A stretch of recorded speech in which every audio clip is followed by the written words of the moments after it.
Welcome to Chillin' 101. We hope this video helps. You'll start by confirming prerequisites, then take the first actionable steps. Make sure your iPhone 13 runs the latest iOS, open settings, and go straight to display and brightness. Once there, check auto lock and low power mode settings because these affect always-on behavior. Disable low power mode if enabled. It prevents background display features. Next, tap the always-on toggle if visible. You're doing this now, so the phone can maintain minimal display updates without draining battery unnecessarily. Now continue into the middle steps to configure options and refine how always-on behaves. You'll enable the always-on toggle, then customize what appears.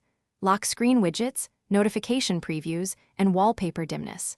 Make sure focus modes and attention-aware features aren't suppressing the display. Also set background app refresh for key apps so glanceable info updates.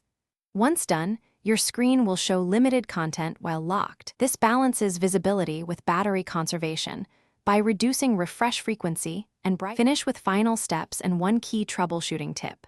Lock your iPhone and observe the ambient screen. It should show widgets, time, and subtle wallpaper. If nothing changes, restart the phone, then reopen display and brightness to confirm toggles remained enabled. If always-on still fails, verify low power mode, focus, and bedtime are off. As a last resort, reset display settings. This preserves data but clears display customizations. If problems persist, contact Apple support for diagnostics. Thanks for watching. Consider subscribing if we helped you.